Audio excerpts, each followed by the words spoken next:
Salut à tous jeunes pousses, aujourd'hui on se retrouve pour une nouvelle vidéo. On va voir ensemble les 8 conseils pratiques, les 8 conseils de base que je conseille pour avoir une alimentation saine et se diriger vers la santé, vers une alimentation saine et équilibrée.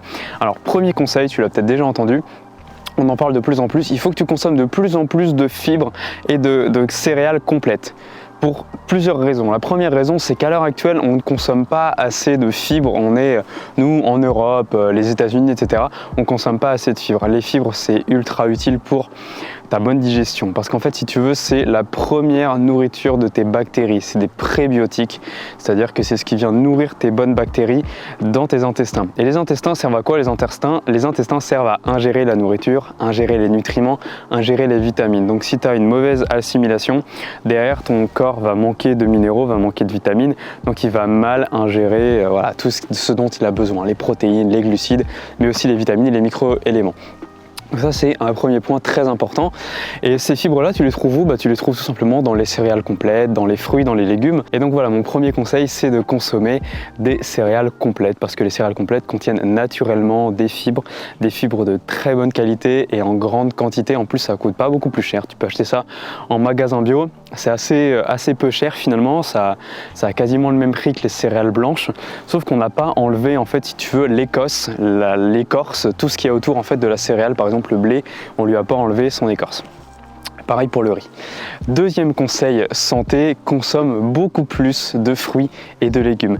Un conseil très pratique, très simple à mettre en place, c'est de consommer beaucoup plus de fruits et de légumes parce que tout simplement les fruits et les légumes sont les choses qui contiennent le plus de vitamines, de minéraux dans la nature en fait. Et à la base, nous, on n'est pas fait pour avoir une alimentation transformée, on n'est pas fait pour avoir une alimentation basée que sur les céréales parce que tu te rends bien compte que si on s'assimile encore à des animaux, parce que nous sommes des animaux, je veux que tu prennes conscience de ça, jeune pousse, nous sommes des animaux.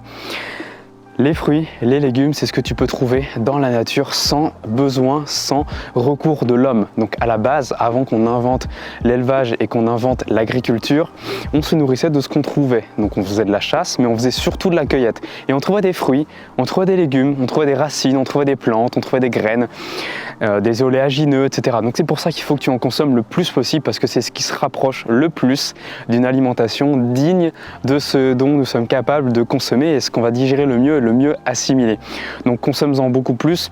Finalement, 5 fruits et légumes par jour, j'ai envie de dire, c'est la base. Mais c'est pas suffisant, tu peux aller beaucoup plus loin et c'est très simple d'aller beaucoup plus loin. Simplement le matin, oublie ton pain beurre confiture. Le matin, tourne-toi vers 2 clémentines et une pomme. En hiver, c'est l'idéal. Tourne-toi vers des bananes, tourne-toi vers des dattes, tourne-toi vers des noix. Mais les fruits, c'est vraiment très pratique, très simple à mettre en place le matin. Si tu fais partie des gens qui ne consomment pas de sucre le matin, qui ont du mal à consommer du sucre le matin, dis-toi bien 2 choses. Premièrement, si tu ne consommes pas de sucre le matin, c'est que tu n'as pas faim. Donc ne te force pas à manger le matin. Deuxièmement, si tu veux consommer des produits le matin, si tu veux manger le matin, si tu veux avoir un petit déjeuner et que le sucre pour toi ça passe pas, que tu es plutôt habitué au salé, eh bien essaie d'ajouter quand même des fruits et ensuite de manger quelque chose de salé.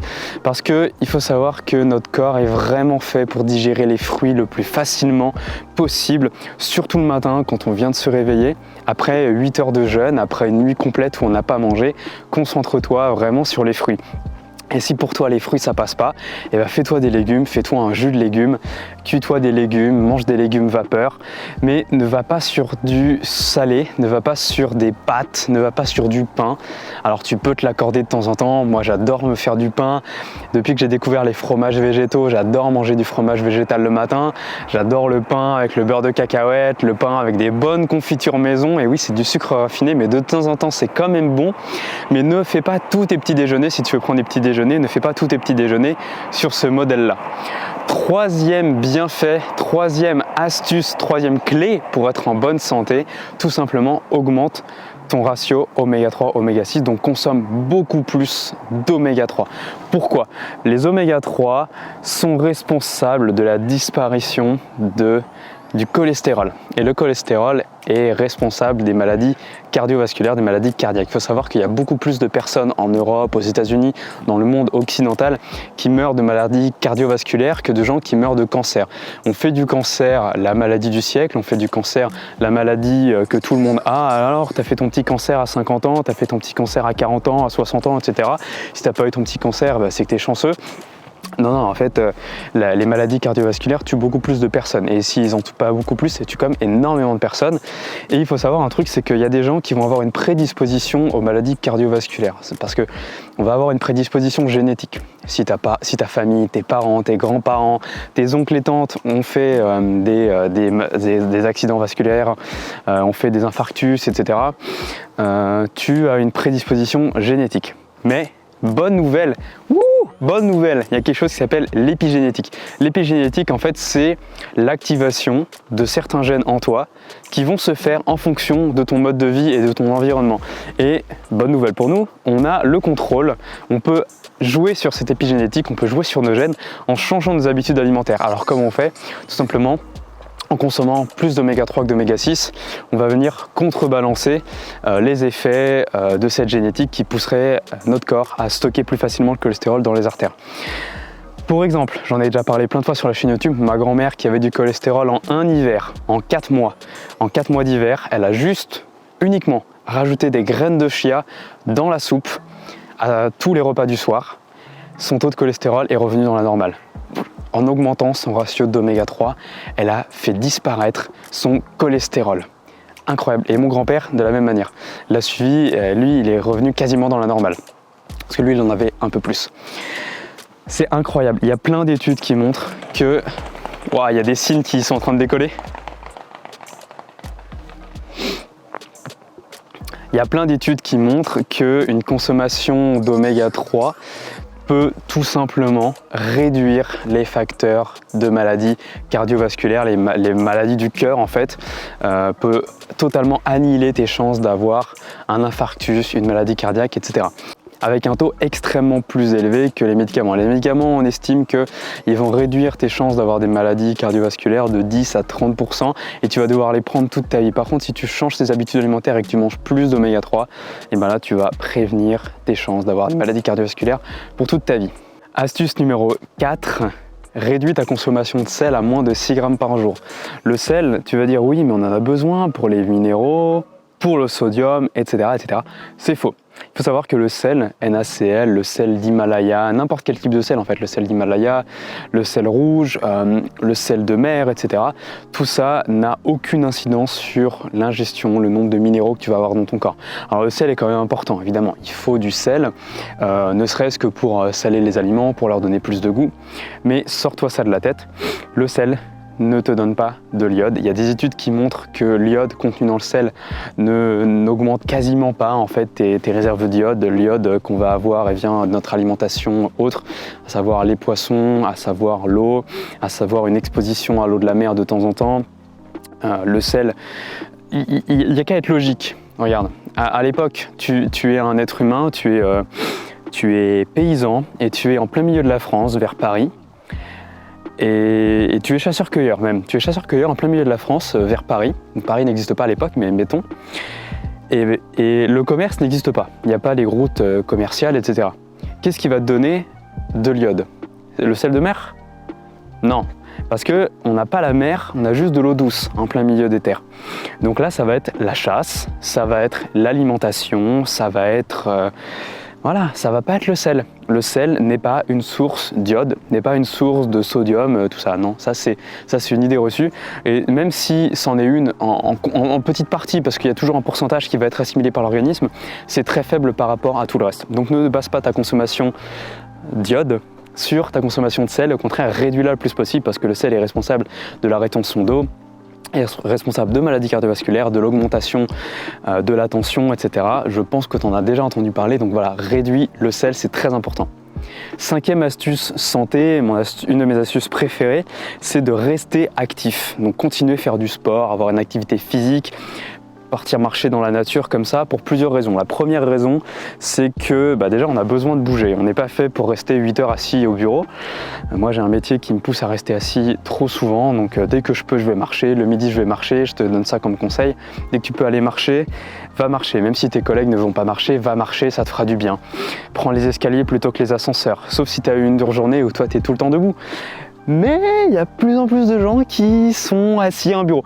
Donc je pense que si tu en fais certainement partie, alors prends les escaliers, prends pas les ascenseurs, prends pas les escalators, fais un effort là-dessus. Tu peux pratiquer du sport chez toi, le yoga c'est très simple, le pilate, tu peux faire du gainage, mais va marcher dans la nature comme ça au moins 5 minutes par jour. Je te conseillerais 20 minutes, mais au moins 5 minutes, c'est la base.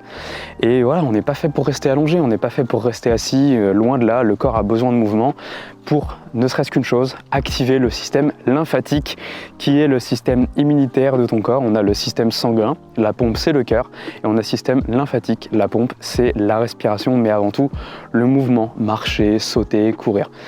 Donc si tu veux être en bonne santé, si tu veux améliorer ton système immunitaire, tu peux voir la dernière vidéo que j'ai faite sur YouTube, donc elle est sur le petit i, je ne sais pas de quel côté il sera, et tu peux marcher, tu peux courir, tu peux faire du sport, donc voilà, il y a plein de manières d'en faire. Astuce suivante, réduis les sucres et les graisses transformées. Alors les graisses transformées, très mauvaises pour le cœur, très mauvaises pour la circulation sanguine, pour les maladies cardiaques, etc. Donc en plus d'augmenter ton rapport oméga 3, oméga 6, comme on l'a vu dans le point numéro 2, réduis les graisses transformées et réduis les sucres raffinés, parce que les sucres raffinés, à part être des calories, c'est rien.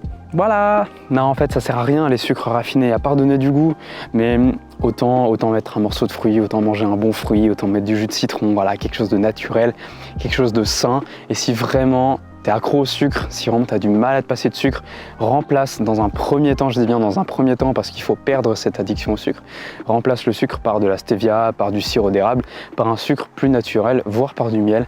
Mais attention le miel, parce que le miel rend tes aliments indigestibles derrière. C'est-à-dire que si tu manges du miel avec du pain, en fait tu vas pas digérer le pain, ça va rendre les aliments indigestibles. Donc fais très attention au miel, si tu veux le consommer, consomme-le seul ou dans une tisane. Et fais bien attention à ce qui vient d'un petit producteur qui respecte les abeilles. 7e clé pour être en bonne santé, bois suffisamment d'eau. Alors pas besoin de boire 3 litres d'eau ni 2 litres d'eau, en fait il faut que tu boives à ta soif. Et surtout il faut que tu te rendes compte de la couleur de tes urines. Si tes urines sont transparentes, c'est que tu bois trop. Si tes urines sont foncées, c'est que tu bois pas assez. Voilà, tout simplement, ne te prends pas la tête avec ça. Et si tu fais de la rétention d'eau, n'arrête pas de boire.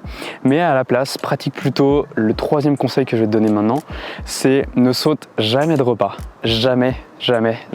Sauter un repas, c'est quoi? Sauter un repas dans ta tête, ça va être je veux perdre du poids en mangeant moins de calories. Ne fais pas ça. Vraiment, ne fais jamais ça.